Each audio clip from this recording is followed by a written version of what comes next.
Radio सुनई 90.4 FM सामुदायिक radio station Siwan की टीम डॉक्टर आशु शेखर त्रिपाठी, प्राचार्य Dayanand Ayurvedic PG medical college एवं अस्पताल सिवान के कक्ष में आई हुई है और 21 जून 2024 को विश्व योगा दिवस है और उस अवसर पर हम इनसे योग की महत्ता और इस आधुनिक युग में योगा की कितनी महत्ता है, क्या हम योगा करके स्वस्थ रह सकते हैं, इस विषय को जानने के लिए हमारी टीम आई है।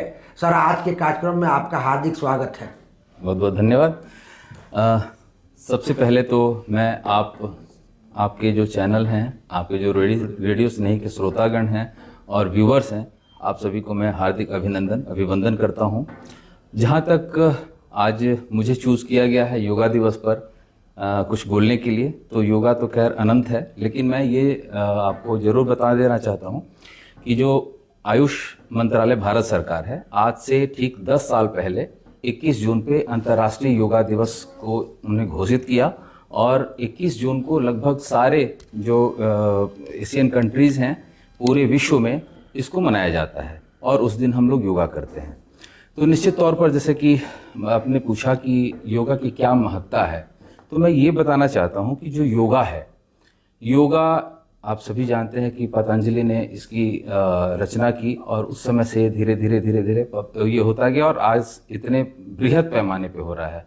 और हम धन्यवाद देते हैं भारत के यशस्वी प्रधानमंत्री को, जिन्होंने इसकी इतनी अच्छी रचना बनाई और हमारे मंत्रालय को, हम अपने NCSM national commission for Indian system of medicine को, कि लगभग इस जगह पे इसको एक इस तौर पे लिया गया और इसको बहुत ही बढ़ावा दिया गया। जाहिर सी बात है कि योग हम जब जानते हैं तो योग में एक ऐसी ताकत है जो अपने मतलब जो प्राण के आयाम को बढ़ाता है। जैसे बहुत सारे ऐसी जो कठिन बीमारियां होती हैं जिससे कि हम मतलब दवा तो खैर खाते रहते हैं, चूँकि मैं आयुर्वेद का एक ज्ञाता हूँ और आयुर्वेद का मैं एक स्टूडेंट भी कह सकते हैं, मैं भी हूँ। तो इसमें यह है कि आयुर्वेद के 2 सिद्धांत बताए गए हैं। पहला है स्वस्थ से स्वास्थ्य रक्षण, यानी कि जो स्वस्थ आदमी है उसके स्वास्थ्य की रक्षा करना, और दूसरा आतुर से विकार प्रशमनम, यानी कि जो बीमार आदमी आता है तो उसके रोगों की इलाज करना। तो जो हम बीमार ही ना पड़े उसकी एक रचना है और उसमें एक सबसे बड़ा महत्वपूर्ण अहम रोल करता है आपका योगा। अगर ये देखा जाए कि अगर पर डे हम रोज सुबह में उठ के 5 मिनट 10 मिनट का अगर योगाभ्यास करते हैं, प्राणायाम करते हैं, ये बहुत सारे ये कर्म किए जाते हैं योगा में, जैसे यम नियम आसन प्राणायाम प्रत्याहार धारणा ध्यान समाधि है, इन सब का अगर हम रोज अभ्यास करते हैं तो मुझे नहीं लग रहा है कि आपको बहुत ये औषधियों की आवश्यकता होगी। तो मुझे लग रहा है कि आयुर्वेद में जो योग का वर्णन किया है वो अथाह है, बस इसको हमें समझने की जरूरत है, इसको करने की जरूरत आवश्यकता है। अभी देखिए, अभी जैसे आयुष मंत्रालय ने एक हमारा ये बताया है कि इस बार का जो थीम बनाया गया, हर एक साल अलग अलग थीम होती हैं, इस बार का जो थीम है वो नारी सशक्तिकरण पर है।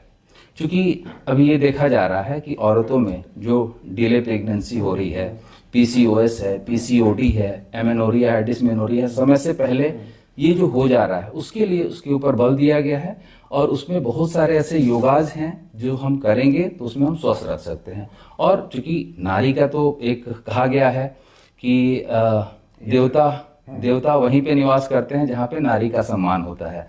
तो नारी का सम्मान का मतलब है कि आप हर एक उससे आप स्वस्थ रहें। स्वस्थ रखने का भी एक बहुत बड़ा कारण है कि आप अगर स्वस्थ रहेंगी तो आपके घर को, आपके सब चीज को आप संभाल सकती हैं। तो जाहिर सी बात है कि जो नारी सशक्तिकरण पे आया हुआ है इसका बहुत ही महत्व दिया गया है और इस बार का जो थीम है वो भी यही है, वुमेन्स एम्पावरमेंट करके है। तो अभी चल रहा है और जहाँ तक की बात है कि योगा से तो हम स्वस्थ रह ही सकते हैं और अपने समाज को, अपने राष्ट्र को, अपने और भी इष्ट मित्रों को योगा का ये करके हम लोग स्वस्थ रख सकते हैं। और जहाँ तक की बात है योगा, तो हम एक चीज़ देखते हैं कि जैसे प्राणायाम होता है, हम और सिर्फ सब चीज़ छोड़ देते हैं, एक प्राणायाम को लेते हैं। आप पर डे अगर प्राणायाम करते हैं तो मुझे लग रहा है कि आपका जो और दिन, जिस दिन आप प्राणायाम ना करें और जिस दिन आप प्राणायाम करें, उस दिन का आपको बहुत अंतर महसूस होगा। तो इस तरीके से है।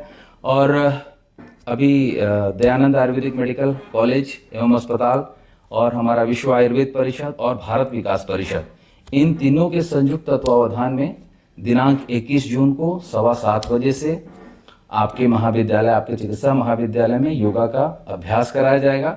और मेरा ये है कि 21 जून को ही क्यों, हम पर डे योगा करें, रोज योगा करें, और रोज मतलब रोज अभ्यास करके हम स्वस्थ रह सकते हैं। ऐसा नहीं कि बस 21 जून का योगा डे है तो हमने योगा कर लिया। योगा डे हो कि रोज रोज रोज एक अभ्यास बने और हम स्वस्थ रह सके। मैं खुद स्वस्थ रहूंगा, अपने परिवार को स्वस्थ रखूंगा, अपने जिले को स्वस्थ रखूंगा, अपने राष्ट्र को स्वस्थ रखूंगा। और कुछ ये थे डॉक्टर सुधांशु शेखर त्रिपाठी, प्राचार्य Dayanand Ayurvedic PG medical college एवं अस्पताल सिवान। 21 जून 2024 को विश्व योगा दिवस के अवसर पर हम इनकी बातों को सुन रहे थे, और इन्हीं शब्दों के साथ हम आपका धन्यवाद ज्ञापित करते हैं। बहुत बहुत धन्यवाद। और मेरा एक चीज मैं रेडियो स्नेही के आपके व्यूअर्स को जरूर बताना चाहूँगा, क्योंकि यह मेरा आज मुझे लग रहा है कि दूसरा या तीसरा इंटरव्यू रहा होगा। मुझे याद है अच्छे तरीके से कि कोविड का जो समय था, जिस समय ये लोग घर से लोग नहीं निकलते थे, उस समय आपके सुदूर गांव में आपने रेडियो के माध्यम से बहुत लोगों को अवेयर किया, और उस समय भी आपने एक इंटरव्यू लिया था। मुझे लग रहा है कि उसके बहुत अच्छे व्यूवर्स मिले। और जहाँ तक की बात है कि इस तरह के जो आप कार्य करते हैं, समाज के लिए बहुत ही उपयोगी है और समाज इससे लाभान्वित होता है। और इस शब्दों के साथ मैं आपके और आपकी पूरी टीम को बहुत बहुत धन्यवाद, बहुत बहुत आभार प्रकट करता हूँ। धन्यवाद।